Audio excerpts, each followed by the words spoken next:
솔직히 말씀드릴게요. 지금 이 순간에도 수많은 투자자들이 똑같은 고민을 하고 계실 거예요. 비트코인 지금 사도 될까? 이더리움은 언제 오르는 거야? 알트코인은 도대체 왜 이렇게 안 따라오는 거지? 저도 압니다. 여러분이 밤마다 차트 보면서 얼마나 불안해하시는지요. 한 달 전만 해도 희망에 찼던 포트폴리오가 지금은 빨간색 투성이인 분들도 계실 거고요. 그런데 여기서 제가 확실하게 말씀드릴 수 있는 건 지금 이 순간이 바로 방향을 제대로 잡아야 할 결정적인 타이밍이라는 겁니다. 왜냐고요? 지금 시장에서 벌어지고 있는 일들이 단순한 조정이 아니거든요. 이건 새로운 판이 짜여지고 있는 과정이에요. 제가 오늘 여러분께 보여드릴 건 단순한 가격 예측이 아닙니다. 시장의 큰 그림을 읽는 법, 그리고 그 속에서 여러분이 어떻게 포지션을 잡아야 하는지를 말씀드릴 거예요. 최근 월스트리트의 대형 투자은행들이 내부 보고서에서 뭐라고 했는지 아세요? 그들은 2025년 4분기를 암호화폐 제도화의 완성 시점이라고 표현했어요. 이게 무슨 뜻이냐면 이제 더 이상 비트코인이나 암호화폐를 투기 자산으로만 보지 않는다는 겁니다. 실제로 올해 들어서만 기관 자금이 216억 달러 이상 암호화폐 시장으로 유입됐다는 보고가 나왔어요. 그리고 비트코인 현물 ETF로만 따지면 140억 달러가 넘는 돈이 들어왔습니다. 이게 어느 정도 규모냐면 웬만한 중소국 국가 예산과 맞먹는 수준이에요. 그런데 말이죠. 여기서 여러분이 주목해야 할 건 단순히 돈이 많이 들어왔다는 게 아니에요. 누가 그 돈을 넣고 있느냐가 핵심입니다. 자, 제가 오늘 여러분께 가장 강조하고 싶은 메시지는 이겁니다. 지금 암호화폐 시장은 더 이상 개인 투자자들만의 놀이터가 아니다.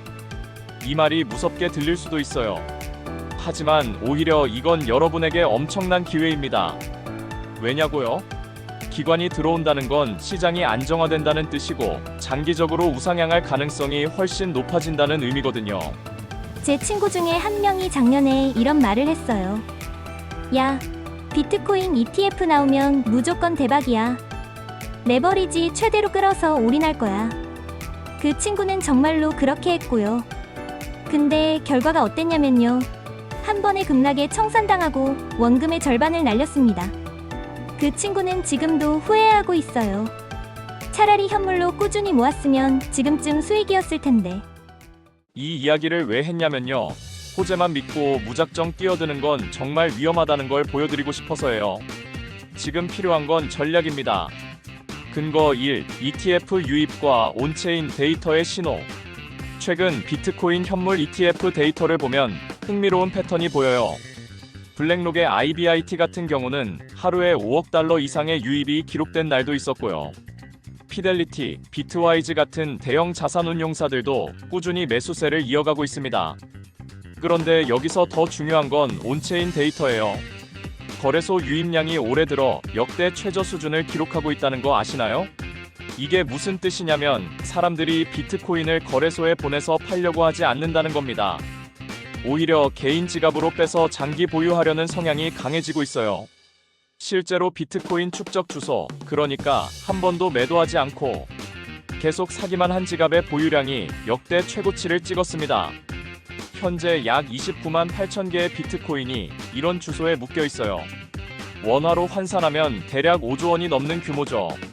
그리고 여기 더 놀라운 소식이 있어요. 스테이블 코인의 대명사인 테더가 최근 10억 달러 어치가 넘는 비트코인을 매수했다는 뉴스 보셨나요? 이게 단순히 큰 손이 샀네 정도로 끝날 이야기가 아니에요. 테더가 비트코인을 사는 이유는 명확합니다. 비트코인을 준비 자산으로 쌓아두는 거예요. 마치 국가들이 금을 보유하듯이 말이죠. 이건 장기적으로 비트코인이 글로벌 기축, 디지털 자산으로 자리 잡을 거라는 확신이 없으면 할 수 없는 결정입니다. 근거 2. 제도권의 움직임과 규제 환경. 자, 이제 제도적인 측면을 한번 볼까요? 여러분, 미국에서 지니어스 액트라는 법안이 통과된 거 아시죠? 이게 얼마나 중요한 사건인지 모르는 분들이 많으신데요. 이 법은 스테이블 코인 발행사들이 발행한 코인만큼의 실제 자산을 준비금으로 보유하도록 강제하는 법이에요. 쉽게 말하면 너희가 $1짜리 코인 1억 개 발행하면 진짜 1억 달러를 금고에 넣어둬야 해라는 겁니다. 이게 왜 중요하냐고요? 그동안 암호화폐 시장의 가장 큰 리스크가 뭐였는지 생각해보세요. 바로 신뢰의 문제였잖아요. 이거 진짜 가치가 있는 거야? 갑자기 폭락하면 어쩌지? 이런 불안감들이요. 그런데 이제는 미국 정부가 법으로 보증해주는 겁니다. 이 스테이블 코인은 안전해. 법적으로 보호받아. 이렇게요.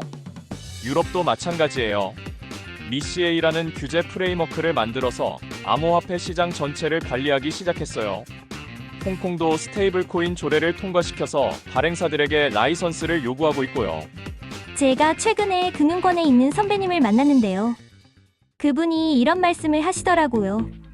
지금 은행권 내부에서는 5년 뒤를 대비하는 회의가 매주 열려. 그때는 암호화폐가 일상이 될 거니까 우리도 준비해야 한다는 거지. 근데 문제는 누구도 정확히 어떻게 될지 몰라서 다들 불안해하고 있어. 이게 지금 전통 금융권의 솔직한 심정이에요. 근거 3. 글로벌 결제 시스템의 변화. 여러분, 비자 카드 아시죠? 전 세계에서 가장 많이 쓰이는 카드 회사요. 그 비자가 최근 뭘 발표했는지 아세요? 2026년부터 국제 결제에 스테이블 코인을 활용하는 파일럿 프로그램을 운영하겠다고 선언했어요. 지금까지는 국가 간 결제를 할 때 은행들이 담보금 형태로 엄청난 현금을 묶어놔야 했거든요. 그런데 이제는 그걸 스테이블 코인으로 대체하겠다는 겁니다. 이게 뭘 의미하냐면요. 블록체인 기술이 전통 금융 시스템에 본격적으로 통합되기 시작했다는 거예요. 실험 단계가 아니라 실제 사용 단계로 넘어가는 겁니다. 그리고 더 놀라운 건 스위프트라는 회사예요. 전 세계 은행들이 돈을 주고받을 때 사용하는 그 시스템 말이죠. 그들도 자체 블록체인 프로젝트를 준비 중이라는 보도가 나왔어요. 구체적으로 말씀드리면 싱가포르의 OKX 거래소에서는 이미 스테이블 코인으로 실제 상품 결제를 할 수 있게 됐고요. 이게 단순히 거래소 안에서만 쓰이는 게 아니라 실생활에서 사용되기 시작했다는 겁니다. 리스크 요인, 간과하면 안 되는 것들. 자, 여기까지 들으시면 와, 완전 장밋빛이네? 당장 올인해야겠다. 이렇게 생각하실 수도 있어요. 그런데 잠깐만요. 제가 리스크도 정확히 짚어드려야죠. 첫 번째, 변동성은 여전히 존재합니다. 이번 주만 봐도 11억 달러가 넘는 레버리지 포지션이 청산됐잖아요. 비트코인이 하루에 5,000달러씩 움직이는 건 아직도 가능한 일이에요. 두 번째, 금리 인하 기대감이 생각만큼 강하지 않을 수 있어요. 최근 미국 연준 위원들의 발언을 보면 10월이나 12월에 금리를 내릴 거라는 기대는 있지만 내년에 얼마나 더 내릴지는 불확실해졌어요. 실제로 연준 위원 중 한 명은 중립금리가 현재 금리보다 높다고 말했어요. 무슨 뜻이냐면 금리를 내릴 게 아니라 오히려 올려야 한다는 주장인 거죠. 물론 소수 의견이긴 하지만 이런 불확실성 자체가 시장에 영향을 줄 수 있어요. 세 번째, 알트코인 시장은 여전히 조심해야 합니다. 비트코인이 오른다고 해서 모든 알트코인이 같이 오르는 건 아니에요. 오히려 비트코인 도미넌스가 올라가면서 알트코인이 더 빠지는 시나리오도 충분히 가능합니다. 여러분 잠깐만요. 정말 중요한 얘기 하나만 하고 넘어갈게요. 작년에 해외에서 개인 투자자가 거래소 해킹으로 2억 원을 날린 사건 기억하시나요? 국내에서도 비슷한 일들이 계속 일어나고 있어요. 제 고정 댓글이나 프로필에 안전한 지갑 추천 링크 올려뒀으니까 꼭 확인해주세요. 이건 선택이 아니라 필수입니다. 여러분의 소중한 자산, 여러분이 직접 지켜야 해요. 실전 전략, 지금 당신이 해야 할 세 가지. 자, 그럼 이제 구체적으로 어떻게 대응해야 할까요? 제가 세 가지 전략을 드릴게요. 전략 1. 포트폴리오 분산의 재구성. 여러분, 지금 포트폴리오가 어떻게 구성되어 있으세요? 혹시 알트코인 비중이 70에서 80%는 아니신가요?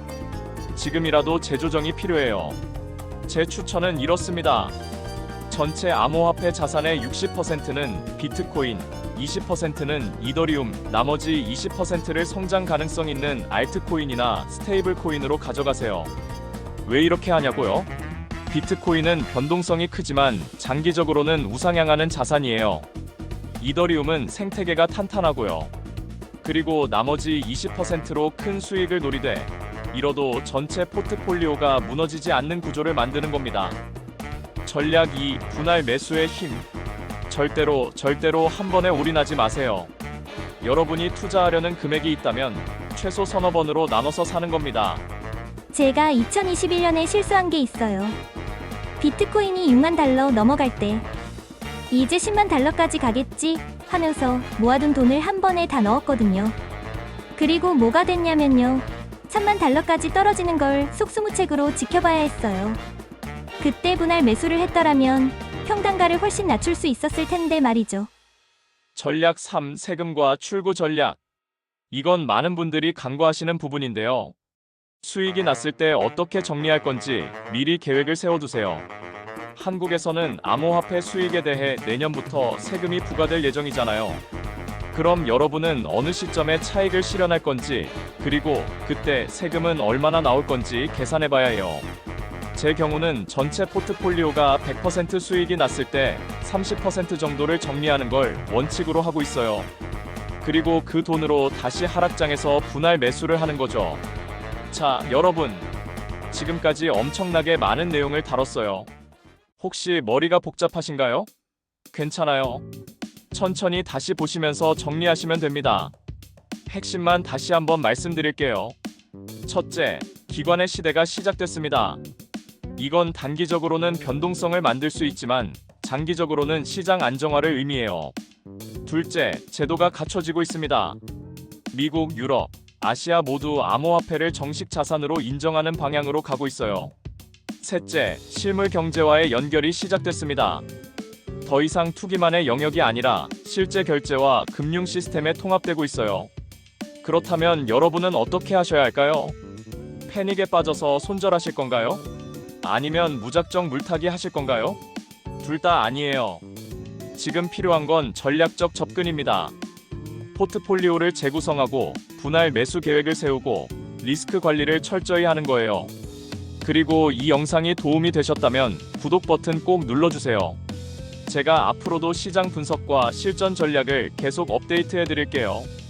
좋아요도 하나만 눌러주시면 정말 큰 힘이 됩니다. 알고리즘이 더 많은 분들께 이 영상을 보여줄 수 있거든요. 그리고 댓글로 알려주세요. 지금 여러분의 포트폴리오 비중은 어떻게 되세요? 혹은 가장 기대하는 코인은 뭔가요? 여러분의 의견이 정말 궁금합니다. 다음 영상에서는 2025년 4분기 폭발할 알트코인 TOPO를 가져올 예정이에요. 절대 놓치지 마시고 알림 설정까지 해두세요. 여러분, 지금은 혼란스러운 시기인 게 맞아요. 하지만 혼란 속에 기회가 있습니다. 감정이 아니라 전략으로 움직이세요. 남들이 두려워할 때 차분하게 준비하는 사람이 결국 웃게 돼 있어요. 저는 여러분이 성공하시길 진심으로 응원합니다. 끝까지 봐주셔서 정말 감사드리고요. 다음 영상에서 또 만나요.